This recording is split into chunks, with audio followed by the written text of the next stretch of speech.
guys, welcome to Stereotypes, a podcast where we talk about stereotypes. This episode may include profanity and any slurs, so please be aware when watching this video. Awesome! So I'm Mahina Wong and my co-host Justin Chan with our guest Monique. Would you guys like to introduce yourselves? Sure. I'm Justin, and I'm part of the LGBTQ community, and today we are talking about this topic, and today we have Monique here. Monique, introduce yourself. Hello, my name is Monique. I am also part of the LGBT community. I identify as a lesbian, a non-binary lesbian, I guess. My pronouns are they, them, and she, her. And yeah. Awesome. I feel like we should all be addressing our pronouns as well, just so if anyone ends up commenting this, that they say the right pronouns. My pronouns are she, her, Justin. My pronouns are he, him, and I'm gay. Cool. And I am not involved with the LGBTQ community, but I support it. That's why we're doing this podcast. Awesome. So this episode, we're going to be going through a few things and discussing a few topics. Could end up like chaos and could end up with a nice conversation. We don't know if profanity will be involved, but let's see. So we're going to talk about assumptions that I gained on my Instagram, which has only 200 viewers anyway, so it's not like there's a lot. Justin has done some research, and we're going to talk about those research ideas. We're also going to talk about just the general conversation, which will go along the lines of the podcast anyway. So to start off, I'm going to show you the stuff that I got. Yeah, I'm going to read all of them so that, we all can see what's on the screen. People who are bi has variety of choices. They're both good people and bad people. They're mostly the handsome or beautiful ones. They're super outgoing and quite extroverted people. Really higher rate of depression. I don't know. I think it's a two-part. So if you have gay sex, you have a higher chance of contracting an STD. I don't know if it's an actual assumption since it's basically saying anal sex is riskier. They are gay. Let's ignore that one. And one person told us to please address the super straight thing, as well as saying the LGBTQ community is extra. Cool. Opinions from anyone actually, because one is from you identify as gay, which also is in the LGBTQ community. Emily identifies herself as lesbian and non-binary. So cool. Let's do this. Whoever one go. Should we address them one by one or just like as a whole? You can address specific ones and you can address all of them if you want. I think the one that stood out to me the most is that LGBT people have like a higher risk of depression. There are LGBT people who do not have depression, I think, but I think there is a much higher risk in LGBT people because there's a higher rate of like being kicked out of their homes, bullying, I mean just like the general like lack of acceptance from people, and just like internalized homophobia and transphobia as well is a big contributor. Not even like your outside environment, like what you perceive yourself to be as part of the LGBT community, like it already gives you a sense that like it already just gives you like a negative perception of yourself as a human being because of how society has stigmatized us. So I guess I mean with all of that combined, like your surroundings, your family, your friends, the unacceptance, and the internalized homophobia and transphobia, like all of that, it's a lot, and it could very, very, very likely lead to higher rates of suicide, or like just mental problems. I did research on this in my community project, at least in Hong Kong, because I did only do a local project. It is higher, first of all, because Hong Kong doesn't address the issue let's not say not address it at all. Let's say it's a taboo subject in Hong Kong, and it's not something that is educated throughout primary school or high school. Like sex ed, for example. We go through sex ed, but we don't ever go through the LGBTQ community, and it becomes an issue. So yeah, but the rates are higher, and I think people do say they're more uncomfortable and get bullied more in school than people who are straight. So yeah, Justin? Yeah, I would like to address the one with the about the STD one. Well, I think I'm not like a sex expert or anything. I'm not that. I want to, but trust me, I'm not that. But I think that kind of shows that like being gay or like being in the LGBT community, it just kind of associates with just like the sexual interaction between people. Because people, when they know you're gay, they just say, oh, you do anal sex. Oh, you like guys. Oh, you like hairy butts. That's all they kind of like uh make assumptions about you. That's all what they think about. It's the sex part, which kind of, it's not like the full picture. They have to think more about, being gay. It's not just about liking penis. It's more. It's about the culture. It's about the intimacy. So I just want to point that out. It's not really like a stereotype, but yeah. The rest of the assumptions that we got, I think they're not that bad. I don't think there's much to say about them. Yeah. I think everyone is correct to some extent, I guess. There's one I saw that I found quite odd. One of them about being like LGBT people are like more extroverted or outgoing. And I don't know. Like I've never heard that before. Like I mean, I feel like especially being like a closeted LGBT person, you would assume that they would be a bit more, in the closet, like introverted, but that's a really interesting assumption. I wonder where they got that. I think actually a lot of people say that. I've definitely heard it more once. I have a few friends in the LGBTQ community.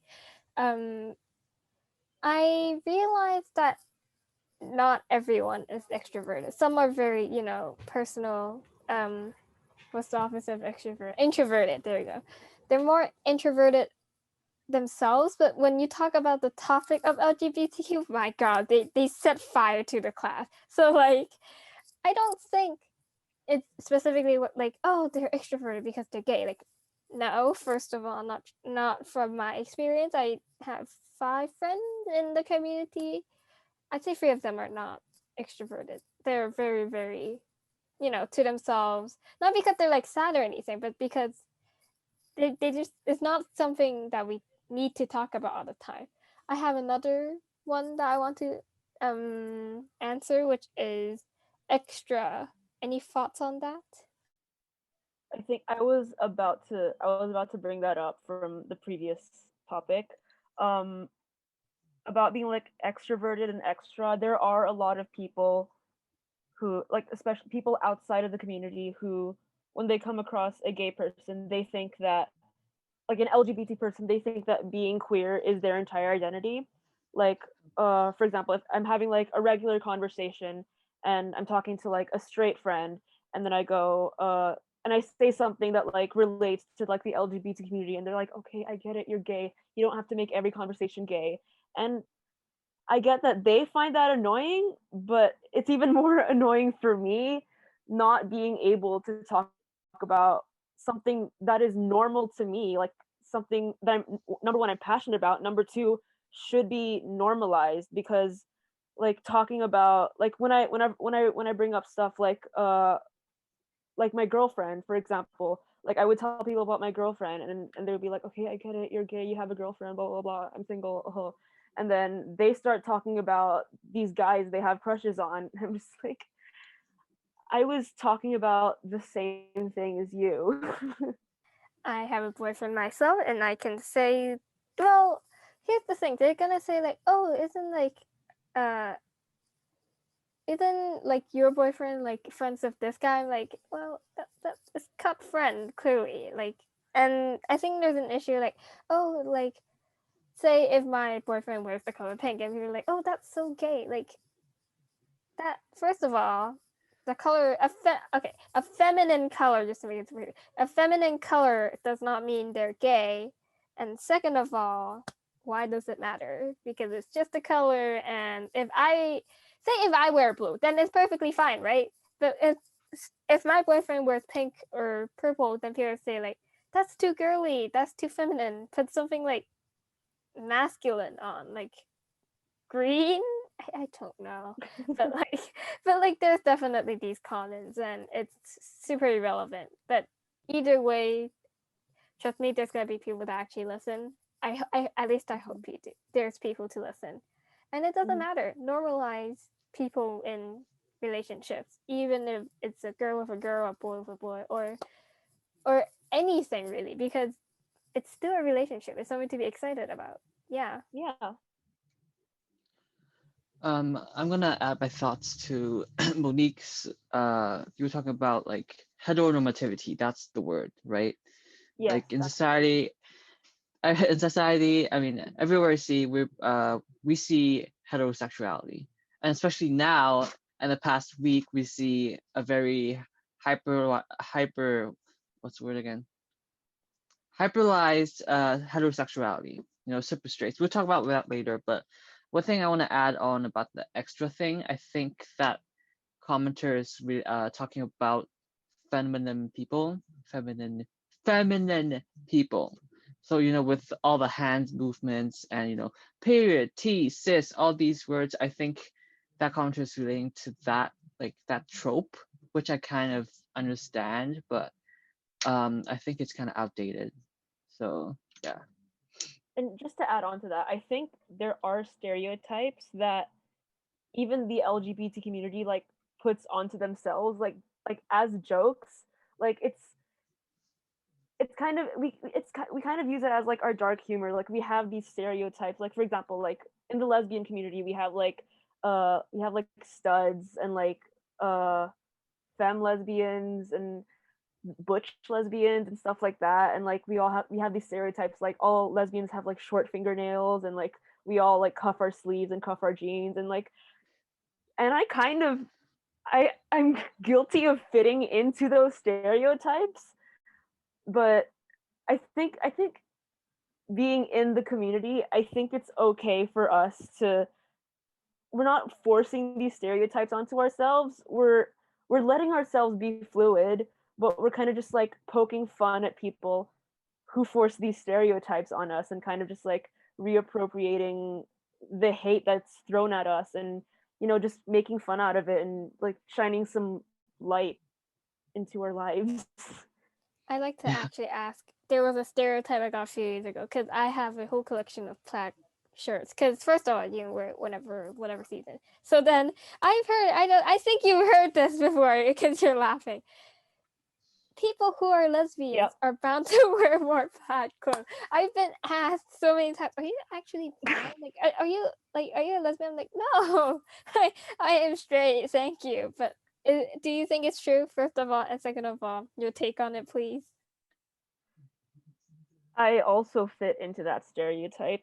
If you looked into my closet, it is half checkered flannel. I'm not ashamed. I'm not ashamed. I like flannel. I genuinely look how I look in flannel, and but there are lesbians who don't wear flannel, and we joke about how like they're not real lesbians because they don't wear flannel, but like there are straight girls who wear flannel. Like sorry for bringing up my girlfriend again, but her best friend, who actually fits into a lot of lesbian stereotypes, owns like, same as me, like half a closet full of flannel, and she is very very straight. Like I'm not super straight, but like, you know, very straight to a large extent. Yeah. Yeah. Yeah.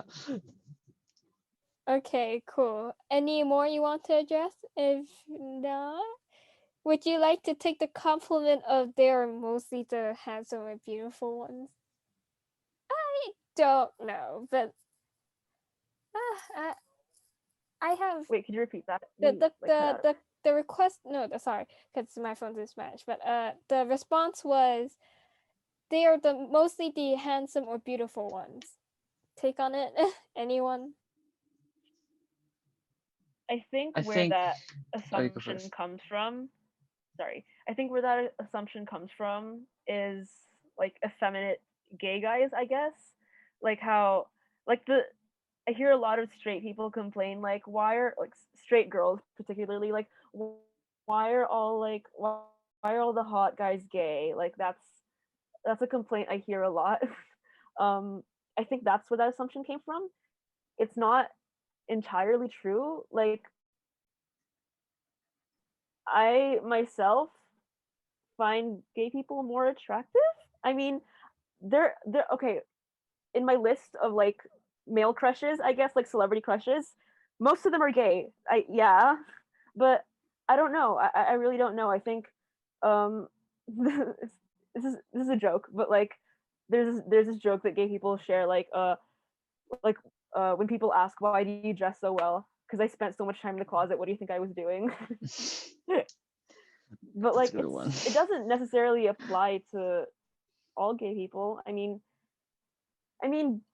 beauty itself is, it's hard to argue about, you know? Like, it's, people have different perceptions of beautiful. So I mean, if we're talking about stereotype handsome, like sharp jawline, your beauty standards, then honestly, I don't know. I don't Justin? think I Mm, mm, I I don't know. think okay, I think the person is referring to masculine gay guys. I think that's the case. And to be honest, I think it is kind of true. A lot of masculine gay guys do really care about their appearances and they do look really attractive. But there is kind of this stigma with like gay guys that, like mask for mask, femme for femme. You guys probably heard of it. Like masculine guys for masculine guys, feminine for feminine. And this is kind of like a problematic thing to be like, you know, alienating feminine people. It's not really a thing that people should do, especially you're in the community, everyone's one, and you're Oh, it's like alienating the other people. sorry. It's Yeah, the sure, go ahead, go opposite ahead. in the lesbian community. Like, in our community, we kind of like normalize like masculine lesbians being for femme lesbians and femme lesbians being more into mask lesbians. And that's Yeah. interesting, like that difference. Yeah, it's really weird with gay guys. It's like kind of the opposite, and it's kind of racist in the gay sphere. Like you have things like rice queen, chocolate, and then like usually it's white people, but like white people go be like, oh, I don't want Asians, I don't want black people, I just want white people to date white people. Hmm. Yeah. Yeah, so that's a problem. But going back to the handsome thing, yeah, I think it is kind of a thing, but I do think it is a problem. Like it shows an underlying problem of like mask for mask, femme for femme. I mean, not femme for femme, like no femmes, that kind of thing. all right. So, Justin, do you want to start your one on the research you've done? Yeah, sure. Okay, wait. So, I'm gonna show a meme. I mean, you guys probably seen it, I have. but this one, gay people I respect. They act like a normal human being. They have a personality. They don't force upon you the fact that they're gay, which is what Monique said before. And they are a normal person that you can be friends with. Gay people I do not respect, that their sexuality is their whole focal point of existence. They carry the rainbow flag everywhere. They complain about straight people constantly. They dress like a clown. I mean, Monique, what do you want to say about this? uh the word normal in the top part, just, it got me, because Yeah. it's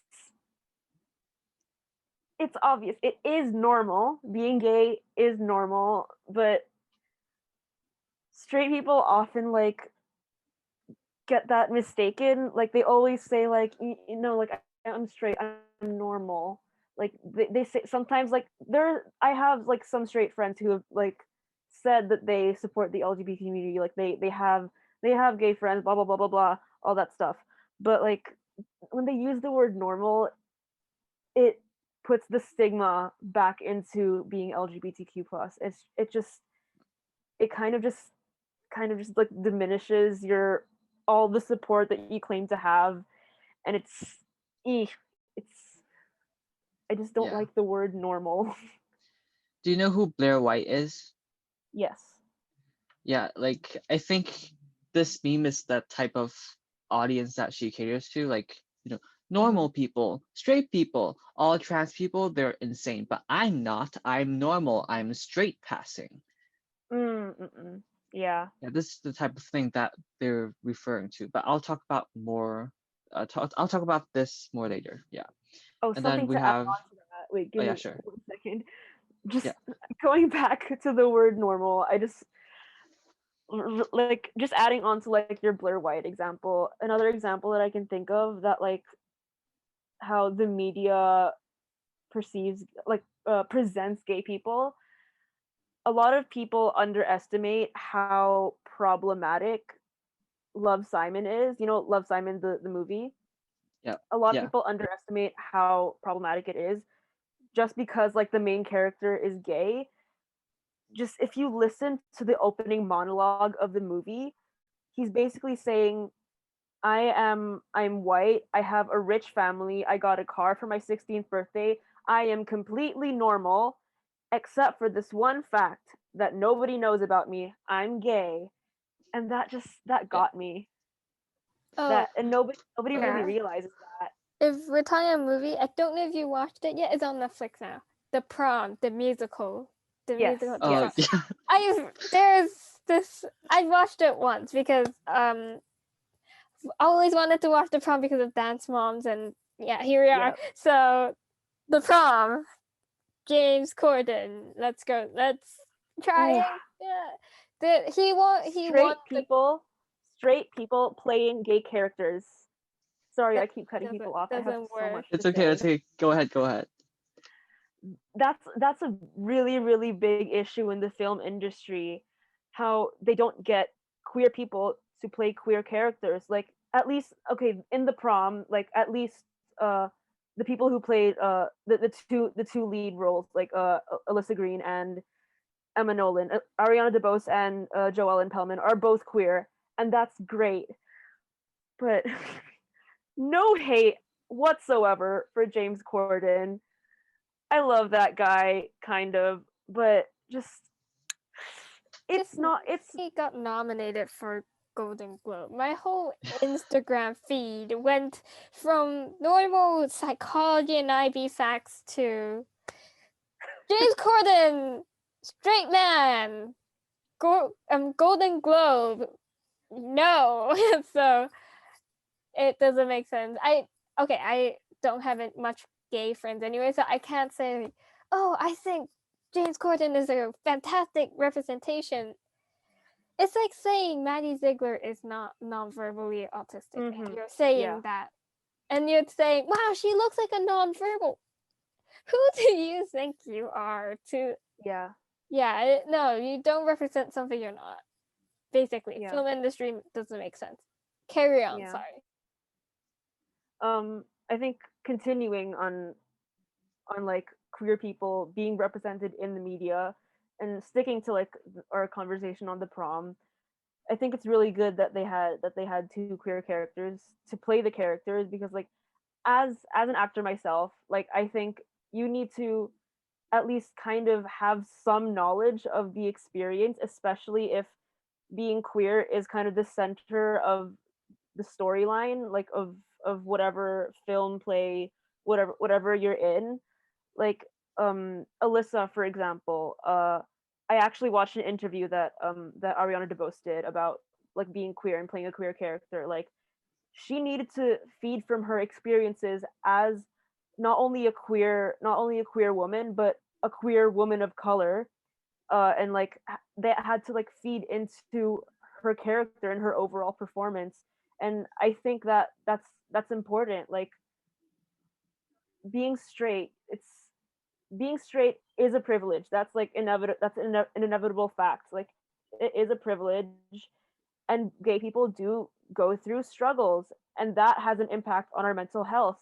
And as actors, we need that mental state in order to fulfill our roles as an actor.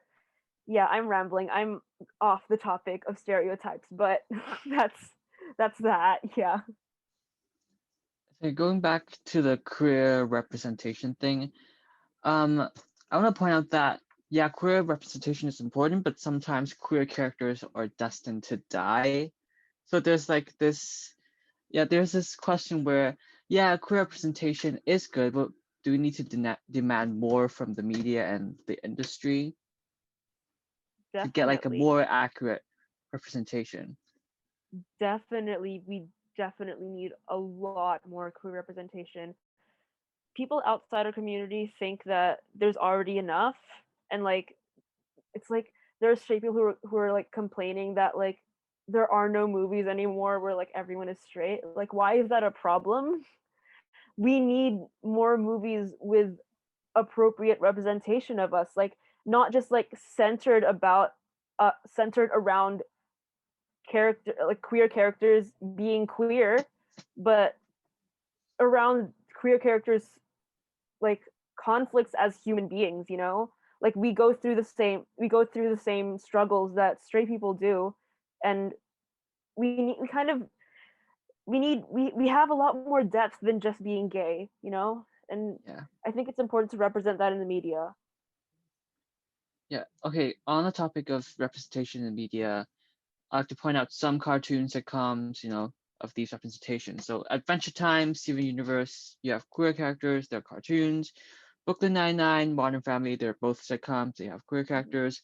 RuPaul's Drag Race, AJ and the Queen's like the drama series, but RuPaul's Drag Race, as all of us know, it's a reality show. Love Simon, as Monique mentioned before, it's a movie. And yeah, and also queer baiting. What do you guys think about that? Queer baiting.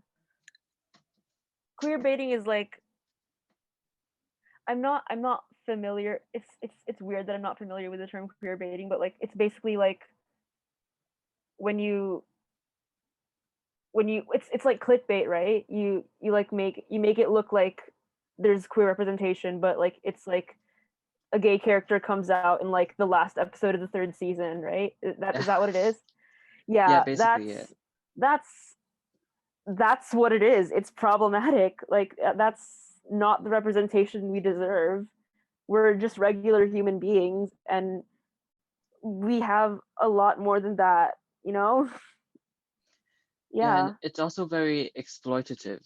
I mean, Hmm. they know that they have a queer audience and they're insinuating queer relationships in the film to get that audience. But then we don't really get what we want until like maybe the last episode or even not getting it. Like they the producers themselves and the advertisers, they know themselves that queer audiences are looking for queer representation. We're like pretty much desperate for it because we want to see ourselves in the media, and they acknowledge that, but they don't actually fulfill it. They just want us to click on it, and they just that's it. That's the end of their job. And that's Yeah. very problematic. And on the topic of representation again, so here are some stats. So this organization called GLAD, they were looking through 110 films made by major studios, okay, in 2018. So the number of queer roles in these films are 18.2%. What do you guys think is the preferred percentage of having queer roles in media? I mean, definitely not 20%. That's not enough. Like it should be at least 50%, you know? Like we're just it should be the same amount of representation, that maybe even more, that straight people have, because straight people already have this pre-existing privilege of being able to see themselves literally anywhere in the media, like in any form of media in the world, they can see straight people. So I kind of think we need to like, what's the word, to like neutralize it kind of Yeah. with Yeah. more with more 20% LGBT representation. Like Yeah. I don't want to like talk numbers and say like I want 60%, but like we need more. We need 20% is not especially for enough. young people, for children who are growing up and seeing people on screens and on stage that want that they want to be like. if if if a gay person just sees only straight people on TV, they think I have to be straight. That's what I have to do. This is normal. But if a gay person sees, I don't know, like a show with like a gay couple and a straight couple, they'd be like, that's a gay couple. That's what I am. That's normal. That's something I can do, and that's great. Yeah. I think 20% is low. Let's take our cohort as an example. A terrible example, actually. But let's use our cohort. How many people do you actually think know the LGBTQ community? Yeah, and how many of them watch K-pop or anything in regards to the K-drama genre? If K-drama involved more LGBTQ content, then maybe the rest of our cohort would know what LGBTQ might stand for. Yes. But at the same time, yeah, I don't watch K-drama, by the way, but I have never heard a single show doing involving the LGBTQ community or any actors from that community. So I can't say anything, but if we want to familiarize and to neutralize being gay or being in the community and being represented correctly, keywords correctly represented, then it needs to be in more media instead of social media. Of course, there's like the share function on your Instagram story, Facebook, Snapchat, the list will go on. But 20% is low because yeah, it's 110 films. That's not a small amount of films, I guess. I'm not too sure. I don't watch films. Don't know how long these films are. But yeah. Okay, and another thing to note is that there are no trans representation in all of these films. But Pose was released in that same year because they didn't really count the small studios. So I guess that's why the stats are kind of like iffy, but it says here there are no trans representation, but Pose is an exception. I think a good show actually that has quite a good amount of representation, maybe not a good amount, but pretty accurate, and like they represent queer people correctly, and like the queer characters have a lot more depth. I think the show Euphoria, very not appropriate for younger people, but the characters, the two lead characters, like the two love interests, they're both queer. Like one of them is trans, and they both have struggles other than being queer. Like huge struggles. Like the main character Rue, for example, she has a drug problem, I think, and she tells her mom that she's in love with this girl, and her mom's like, "Oh, okay." And they move on to other bigger problems in the show, and I think that's something that needs to be done more. Like being queer shouldn't be the central problem of every show with a queer character in it. Yeah, like Love Simon, the whole thing was being like coming out, and then because I'm gay, I have to come out. I have to be alienated by everyone else, and that's kind of how the media treat queer people and represent them. And like it's all about that coming out moment. Queer people don't even need to come out. They shouldn't have to come out. Like my girlfriend never came out to anyone. She just we kind of just told people we were dating, and they're like, "Oh, okay." and nobody really cared. It's just it's not something you have to make a big announcement about, you know? Yeah. I actually want to talk about. I don't know if anyone knows this. If you don't know who Jojo Siwa is, I Yes. will edit in a photo. Coming out as lesbian.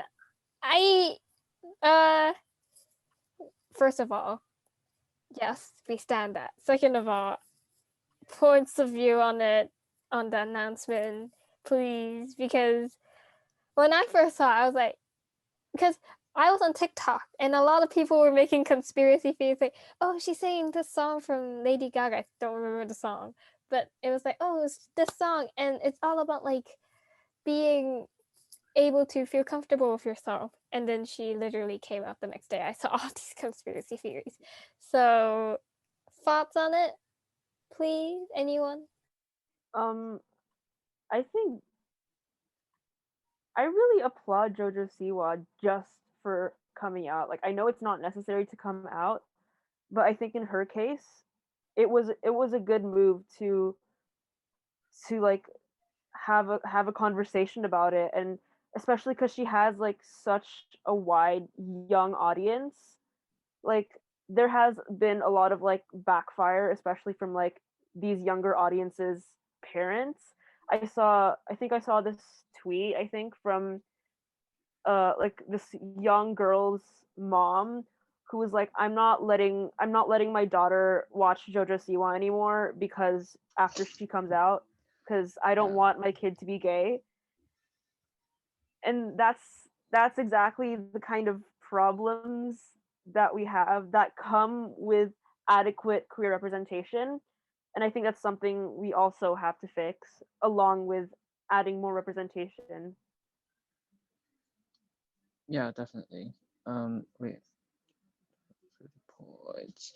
One thing I wanted to know is that we were talking about normalization of queer culture, but it's kind of weird that our language, like I don't know, being butch or maybe Stan Twiddlingle or words like or phrases like the tea, spill the tea, hey sis on period, like these words are normalized by straight people, but yet Mhm. gay culture is frowned upon, which is really, really weird. And I saw a video about this. It was like normalizing these terms, it erases the history that comes with the terms. Because Mhm. being like in the drag world, I mean, there are tons of phrases, I forgot all of them, but these words and these people that are using these phrases, they face oppression and marginalization, a history of this. But all of these words are then used by straight people and straight culture. You have, I mean, it's stereotypically like white women, straight white women using these words, and they Mhm. are erasing the history behind these words. So yeah. Yeah.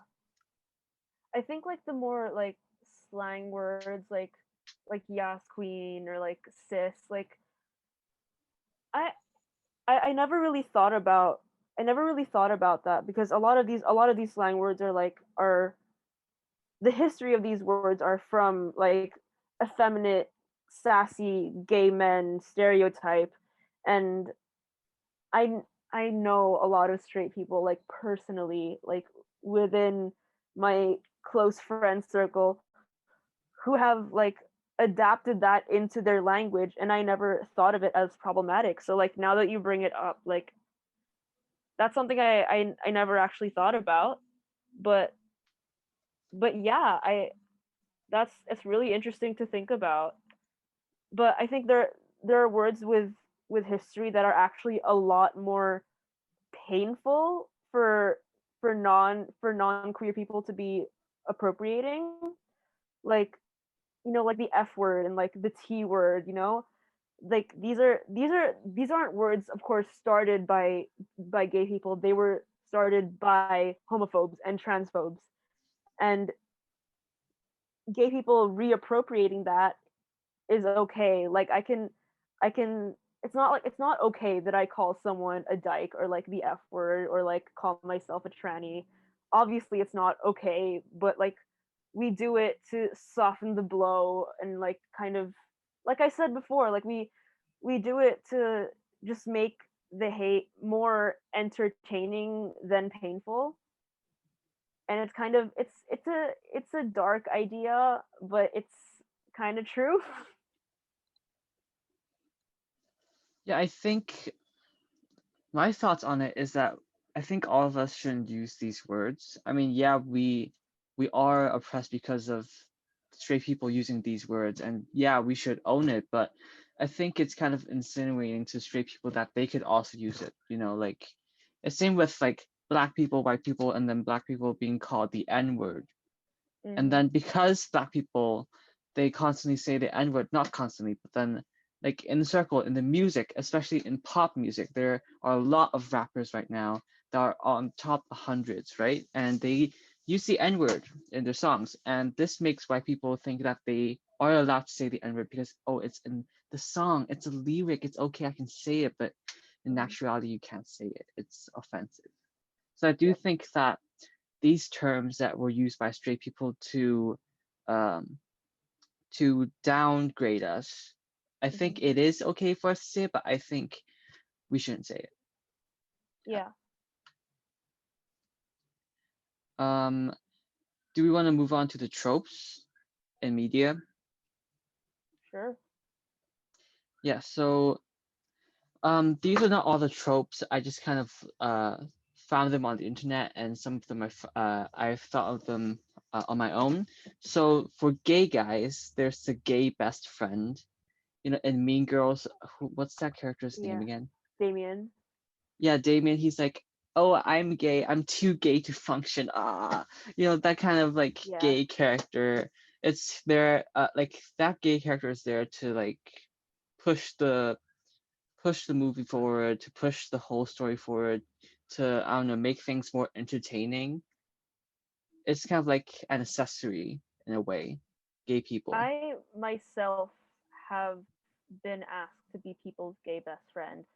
I the first time the first day my first day of school at CSS, a straight girl went up to me and she was talking about like boys and stuff, and I was like, oh, I'm not really into boys, I'm gay. And she was like, oh my gosh, I've never met a gay person before, can you be my gay best friend? And I'm like, I've known you one day, girl. I've known you one day. I don't even know if I'd want to be normal best friends with you. So that was very funny. Yeah, but then it's just kind of weird that once we say that we're gay, they think that they have the right to automatically claim you as their gay best friend. Yeah. Like what? And they treat us like accessories. So, oh, he's gay, he has a boyfriend, blah blah blah. But then he doesn't. They don't really pay attention to us afterwards. And they use it to justify homophobia as well. Like when they say Yeah, something homophobic and somebody else says, dude, that's homophobic, and they're like, I'm not homophobic, I have a gay best friend.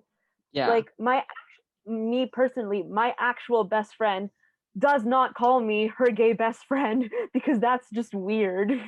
yeah, I'm Like- just her best friend. Yeah, I don't like I've known Justin for I don't even know how many, 5 years. Came up to me third year. I have never called him my gay best friend, or in fact, I haven't called anyone who is in the bi, gay, any in the LGBTQ community blank best friend. I'm not gonna call Justin like, hey, gay best friend, like best friend. He's my best friend. Done. Like Yeah. it's overused, and then if someone's like, oh, that's homophobic, don't say it. It's like, oh no, sorry, the other example I was thinking of is oh, you were so close with that guy, and then you're like, oh, no, he's like my gay best friend, it's okay. yeah. what what what do you think does him being gay actually, and the context of, oh, being so close with him has a lot of meaning behind it. I don't know what the meaning could be, but like it's not an excuse. That's what I think. Yeah.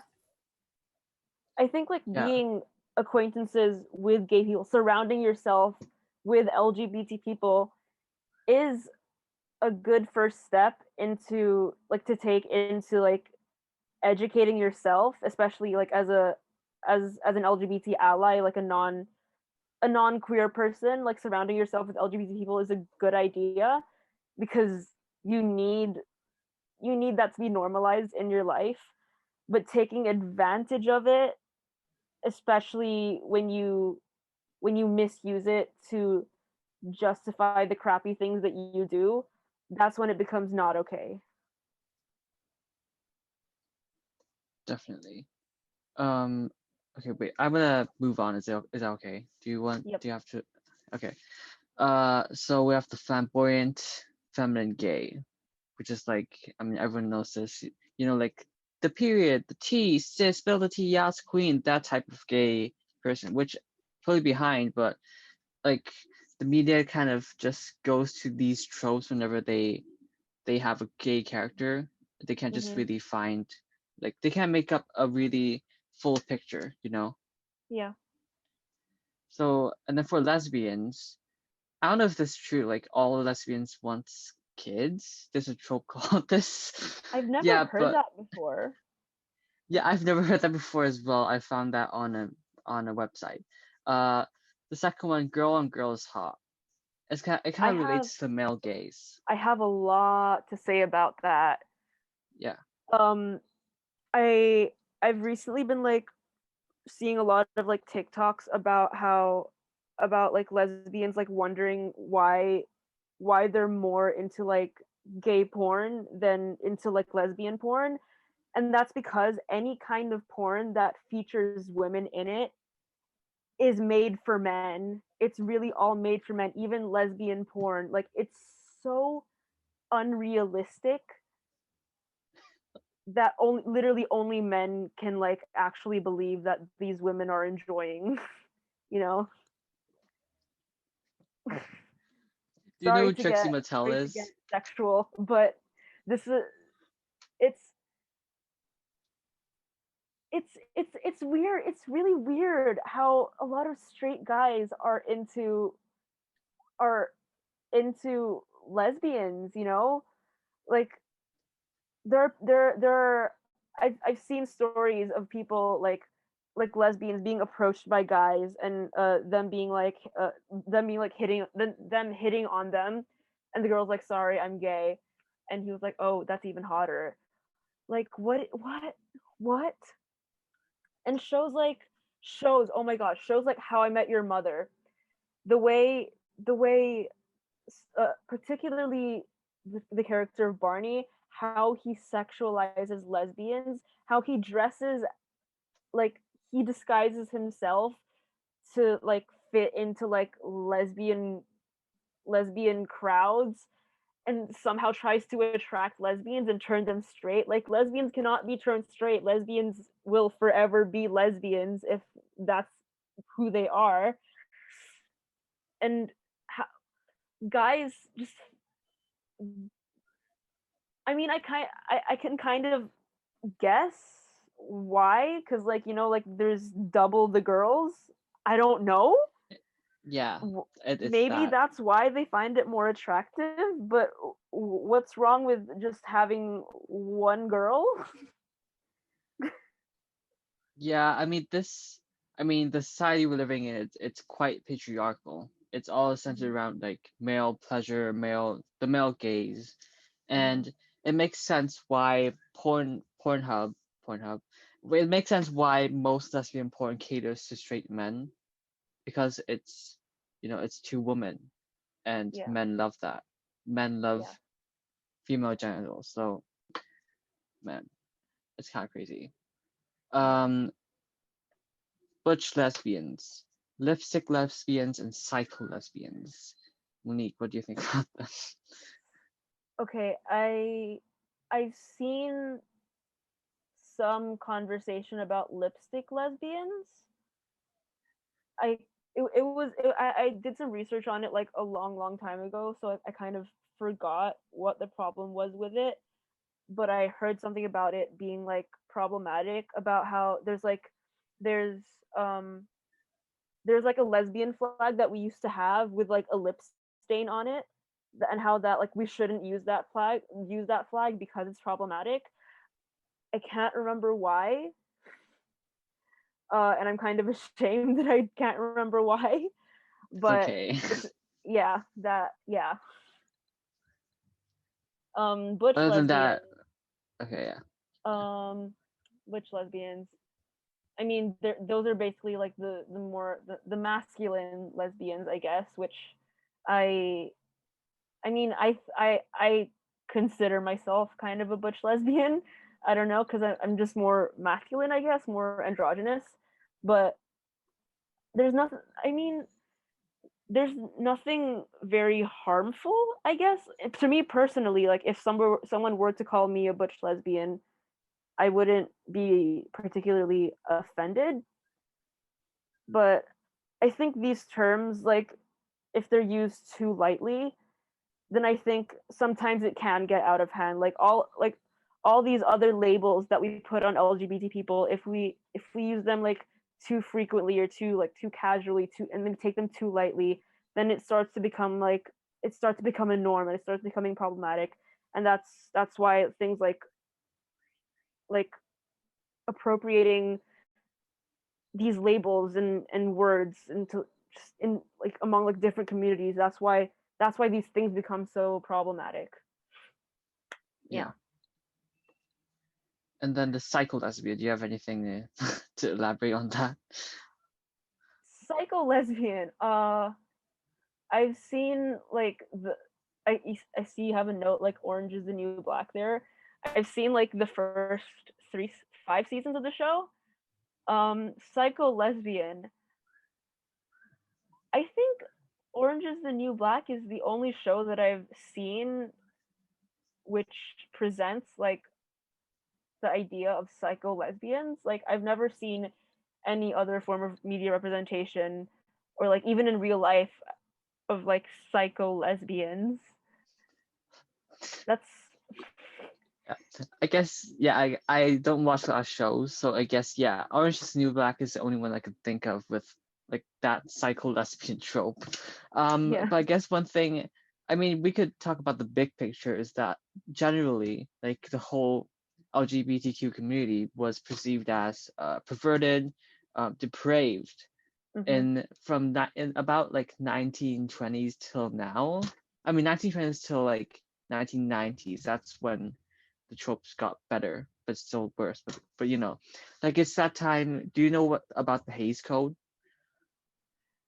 I've heard of it, Yeah, so but basically, I'm not familiar. in films, they could not directly state that the character's gay.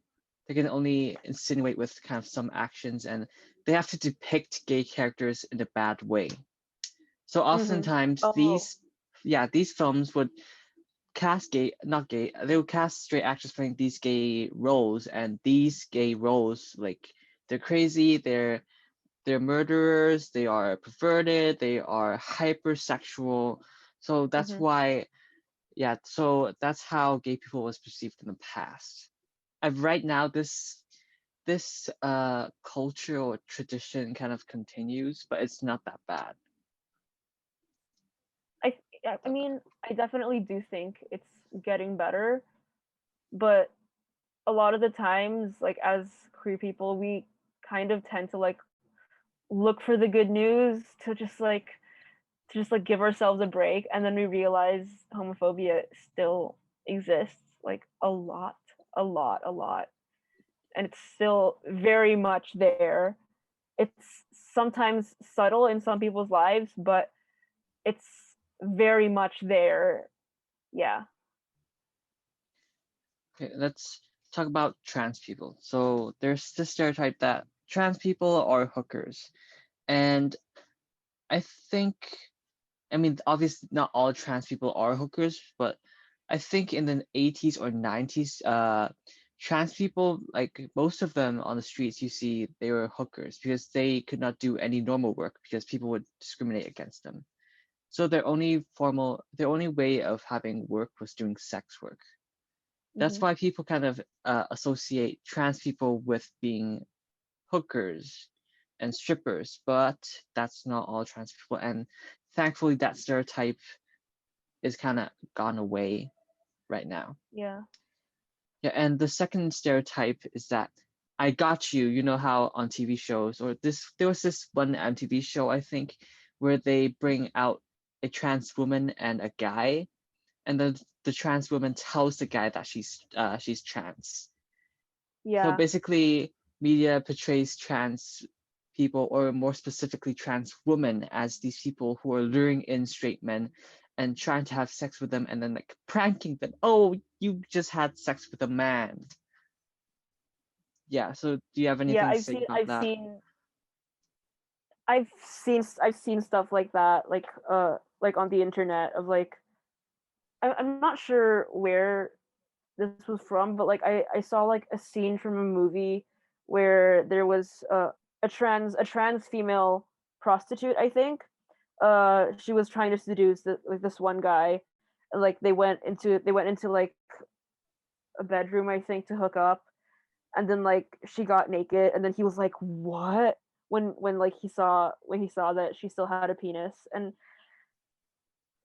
you I mean, when you're trans, I mean, it is a topic to be talked about, especially if you're trans and getting into a sexual encounter, or even just like a romantic encounter. It's a conversation that you have to have with any potential partners. But the way that it's represented, again, representation, the way it's represented on TV and in the internet, it just makes it all look so weird. Like that's why people describe us as weird. They see it as weird. And like when when a cis guy hooks up with a trans girl and he finds out that she's trans, like, oh, that's so weird. I can't believe I did that. Yeah. Yeah, the lack of representation is very horrid. And then we have Mm-hmm. non-binary people, and they are they are often associated with being politically correct. And you gave us the word, the gay agenda, forcing the gay agenda on people. So, what are your thoughts as a non-binary person? Okay, just like just to clear everything out for the entire world, nobody knows what the gay agenda is besides to be gay and to mind our own business. And like, if there was anything more to that, I would very much like to know. um Being non-binary makes you seem more politically correct. I don't no, I don't agree. I don't agree with that. I mean, political correctness. I think what they mean by this is like they're referring to people who just like who who are over exaggerating, I guess, of just like people who be Yeah, the one you gave, people who be like, yeah, the people who list you gave us, say, yeah. people who say like, are you assuming my gender, but like they're not even trans, stuff like that. It's And then you have the jokes thrown at you like, oh, my sexuality or my gender is attack helicopter. the These attack kind of helicopter joke has grown out so long ago. I use the joke like genuinely as like just for irony, because I think it's funny that people still use it. But it has literally gone to the point where it's not funny anymore, and it just like keeps like yeah. switching between like funny and hurtful.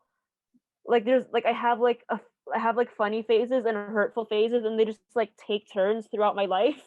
I don't know if that like applies to anyone else, but like I used to get hurt by these comments, and then like for the past like 7-8 years I was just like, I don't care, it's hilarious, I make fun of these people. And then I go on social media and I realize that so many of these people still exist. So many people are still making these old jokes, and they're so tiring, and they still think it's funny. They still think homophobia and transphobia is funny.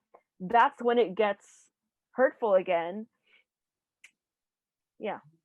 Yeah, elaborate on the thinking that homophobia is funny. I mean, till this day, people are still, I mean, mostly guys, still go like, oh, you're gay.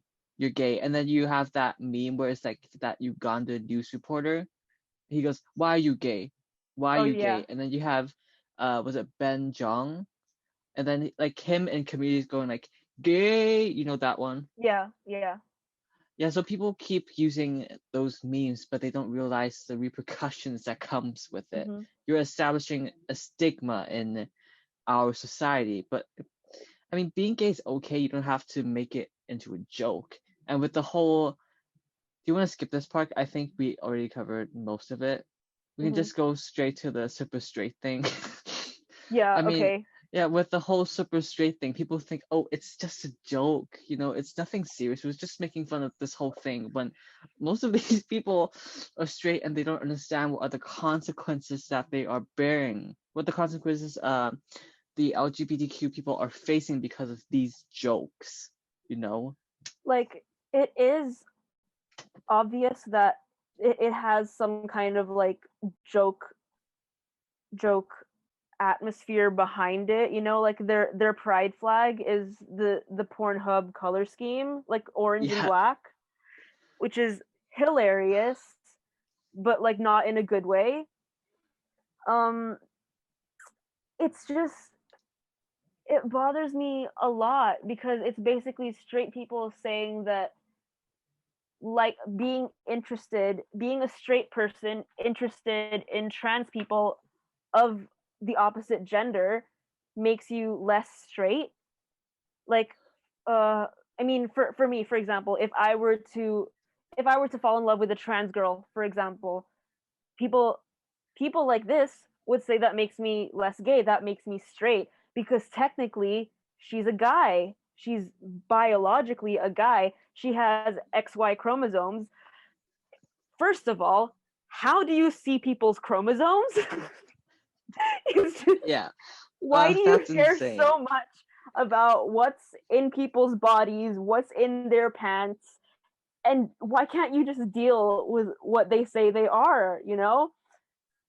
Like, I'm non-binary. I'm lucky to, like, to have, of all the times that I've told people that I'm non-binary, to not be asked what's in my pants, because that would just be uncomfortable.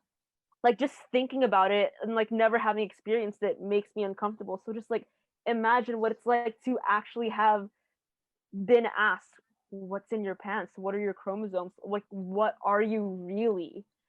That's It's very insensitive, and a lot of people don't notice that. Yeah, and I think And this whole thing. Okay, you go first. You go first. another thing about the super straights is that the fact that they're claiming to be part of the LGBT community literally just, it it diminishes all the struggles that we've gone through as the LGBT community. It's just because they're receiving hate from the LGBT community, it does not make them oppressed. You know, like, being straight itself is a privilege. Being super straight, like extremely straight slash transphobic, basically, it doesn't mean you're oppressed. It just kind of just means you're an idiot. And we're us pointing out your mistake is us correcting you and saying that this is offensive to people and it's transphobic, and we're not like, you can call yourself super straight if you want. Nobody cares. Like, just don't, just, I don't want to be associated with you. But it's, wait, my brain just like did a whole, whew, I did 10 minutes of research on this and I have so much. Yeah, no, Let me and then just, the whole.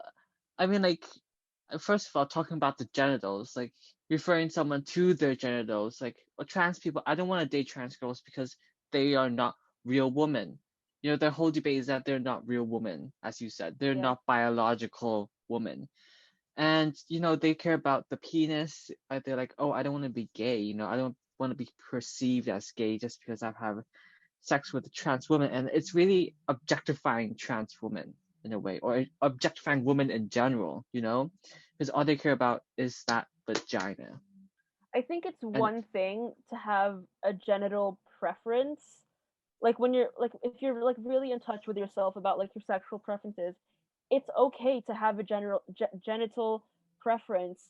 but to literally reject an entire gender because they have a certain type of genitals, especially a minority group of trans people because they have certain genitals, as well as the fact that there are trans women who have had surgeries Yeah. to give them vaginas, and they still don't see that as enough of a woman for them, and it's messed up.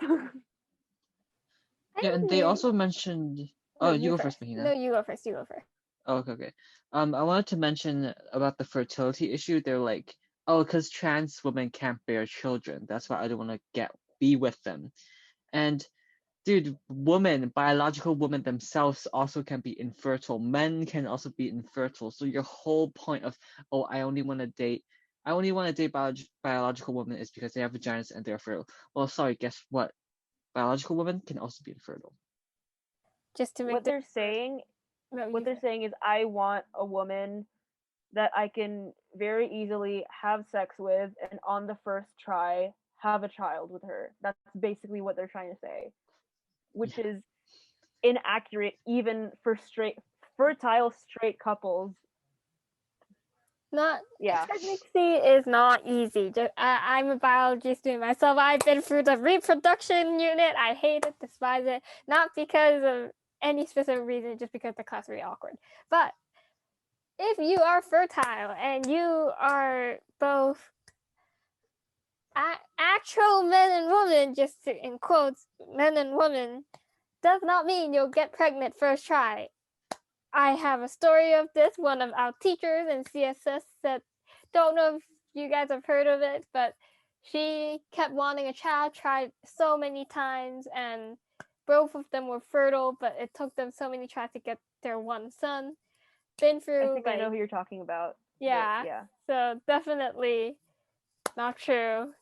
And genitals, it should not be a reason to not date trans women or women who don't have vagina. Like, that doesn't make sense. Yeah. Anyway, carry And on. it's not even only straight people who had this like issue with like genital preference. There's this actually like this well-known lesbian YouTuber, Ariel Scarcella Oh or yeah, something. yeah, her. Yeah, she claims to be an LGBT advocate. She's like one of those people who has trans friends but is actually just super transphobic.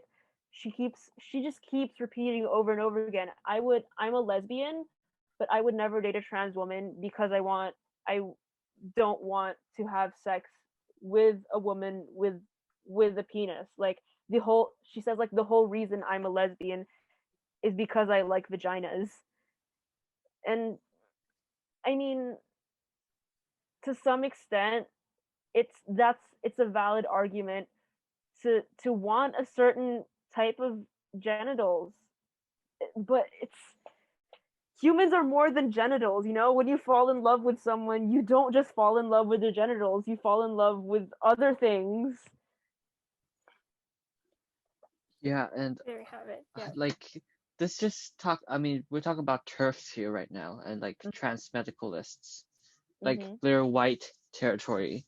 But I just want to kind of go back to the straight pride thing, and then we'll go back to the trans thing. Okay, so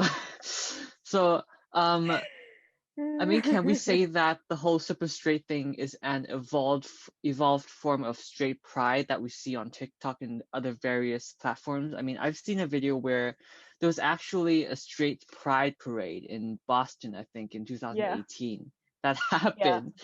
And they had, I forgot who this guy was, but they had like a gay pride, what's it called?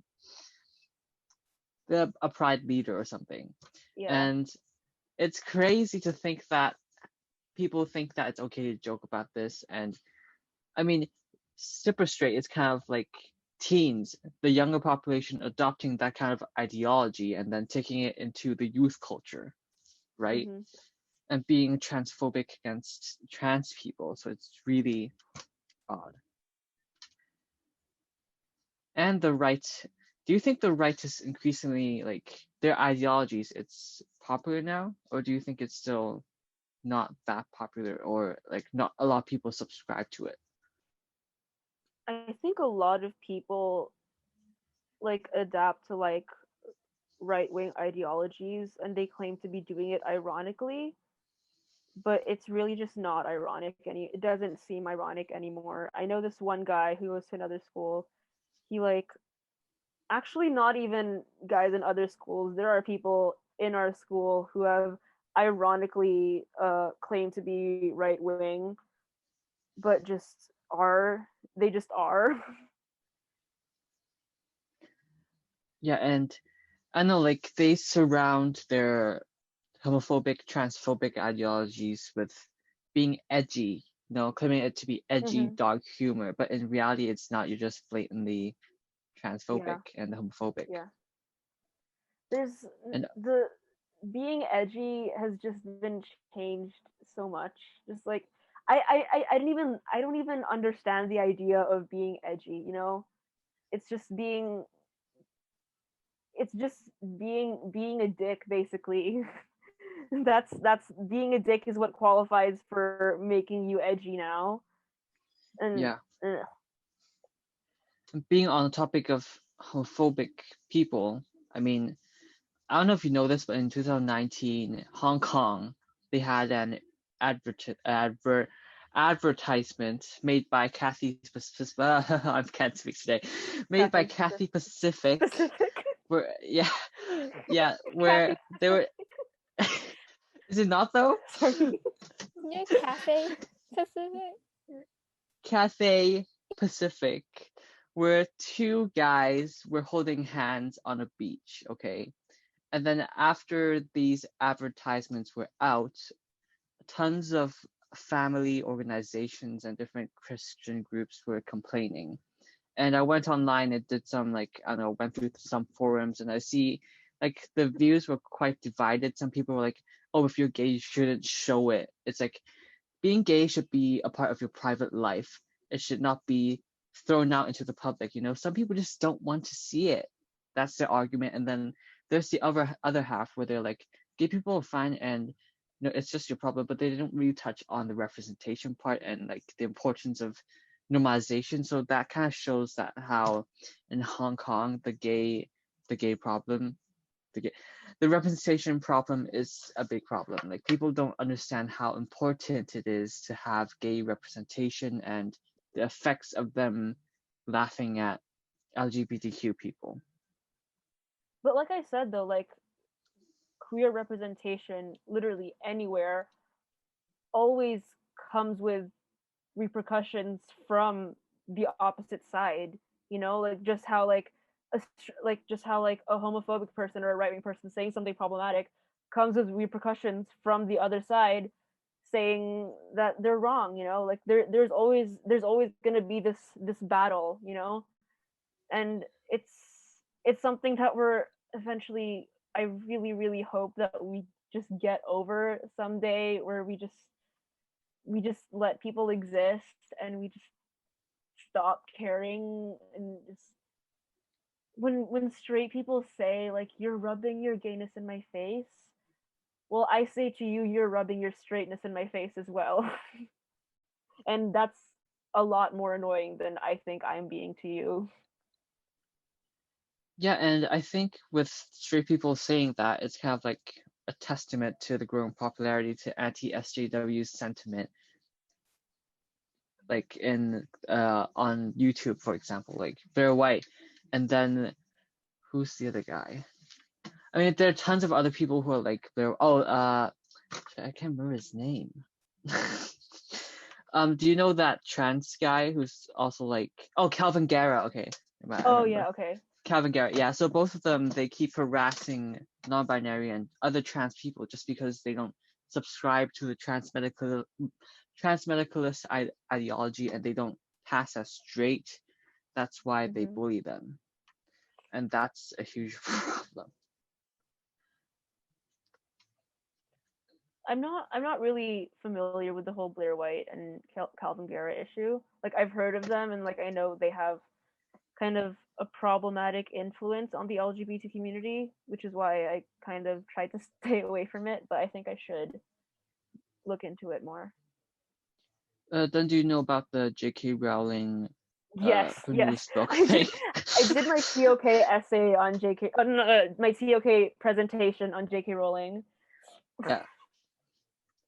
What are your thoughts on it? Like because Blair White made a video on it. She was defending J.K. Rowling. She was saying, "Oh, I read the whole book within 12 hours, and everything that the left says is wrong. It's only one sentence about like this transvestite, or is it transvestite or actually Yeah. a trans woman?" Yeah, and she was like, "Oh, J.K. Rowling did nothing wrong." So what are your thoughts on that? Ugh, okay, first of all, wait, I just need a there's so many things to say about J.K. Rowling. I mean, the things that like I focused on in my presentation were like the tweet that she said about how like people who menstruate are like Oh, are just women. yeah, yeah. Like it's not hard to say people who menstruate. It's people who menstruate. It's 6 syllables. It's not a lot. It's not a big thing to say. There are longer words that people use, you know? And oh, there's so many things that just make me angry. I just need are there like specific things that come to your mind about the whole J.K. Rowling issue that we can just like focus on and talk about because there are too many things racing around my mind? I would say, can we just focus on the book, the newest book she made, and Oh, her, okay.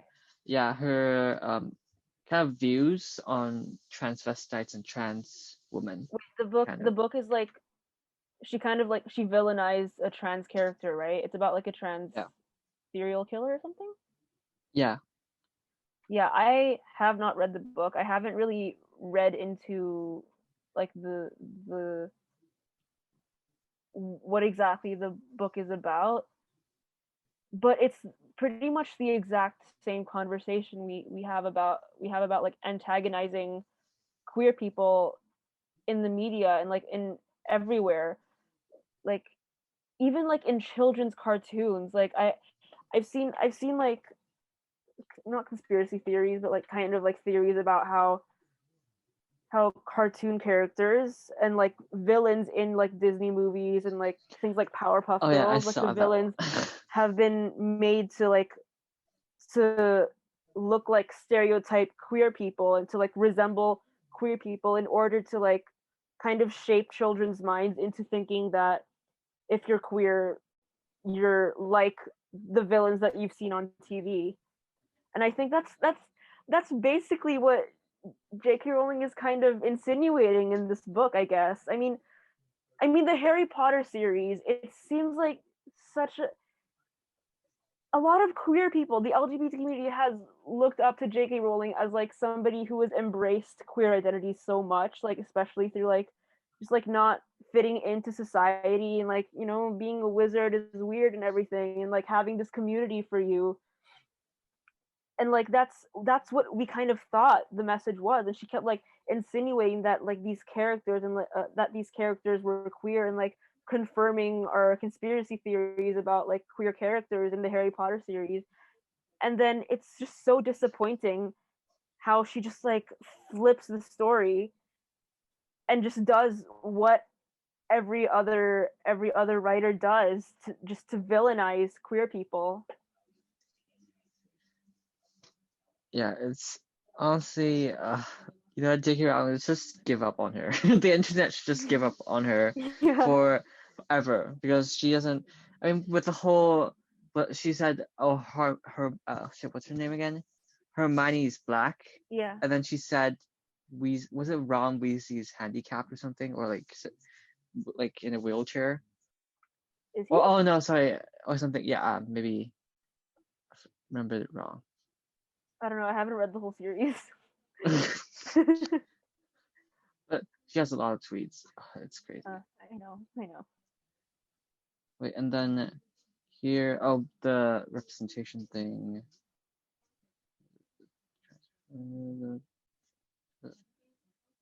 I think that's pretty much it with the research. Do you have anything you want to add? Let me think. Or if there are people actually watching this, which I actually know a few are, any advice for coming out? You don't get personal with it if you're not comfortable with it, obviously, both of you guys. But how do you cope with hate, and how do you come out if they believe they should be, or any advice in general? I'm not qualified to say anything because I'm not in the community myself. I'm only a supporter. So yeah. Wait, what's your audience? Is it like CSS students, or just like is it like Of going? anyone, but let's say CSS students. Yeah. Okay, for CSS students in particular, uh, I don't know if you know this, but CSS has a GSA, a Gender Sexuality Alliance. So it's you can follow us at CSS underscore pay it no mind. That's the name of our GSA. It's I mean, I started this GSA just to create like a safe space for LGBT students at CSS in order to like create just like to kind of create a space for all of us to communicate and relate to one another. And so far, this past year with the GSA has been quite successful actually. Like I've had teachers come to me and tell me that like students have come out to them and they were really touched and stuff like that. And like students have like come out to their parents because of Pay It No Mind. And so if you're in the CSS community and you're looking for a space to just even just to chill, and if as well as if you're a straight cis ally and you want to learn about our community, we're going to be continuing the GSA and like until next year. I'm going to be passing on my leadership role to somebody else, and we're going to be continuing our events and activities through the next year, and hopefully it'll continue for as long as possible. So I mean, even for future students in the next year, for the rest of uh, this 2020 to 2021 year, like just come join us, follow us on Instagram, and you can DM us for a link to our Discord server. And yeah. Yeah, so I think definitely it's important to find friends that you can trust and then tell them your situation, and then finding a community that you can seek help with. I mean, obviously, if you're from CSS, you can go and find GSA. If you're not from CSS, you can always go on online forums and find, I don't know, there are tons of LGBT forums out there. On Reddit, there's a forum, and then there's like a gay forum, if I remember correctly. Tons of them. You can go out and find them and try to seek some help and find some friends. Because I do think, from my experience, it was kind of isolating for me to not have any gay friends when I was in middle school. It was definitely, I didn't really see a lot of queer representation then, and then don't have gay friends. I didn't really understand the gay world. I could only like see things on the internet and then kind of interpreting from there, So if you want to come out, or if you want to enjoy yourself, find some gay friends. Yeah, that's basically it. Yeah. Anything more to add? No. Awesome. So that's the end of the podcast. What are we talking about next week? I actually don't remember. Yeah. BA kids, I Yes, think. we're talking about the arts and the drama kids, the subject that's being looked down with. Also, we have like the drama kid here. Ooh. And the music kid right next to me. But yeah, so stereotypes on art kids next week. Remember to try and see if this podcast is helpful. The goal is to break down these stereotypes, because stereotypes are not good. Some of them, most of them aren't. For this community, some are not good, some may be good. Anyway, we hope you enjoyed the episode, and we'll see you next week. Adios. Yay. Bye.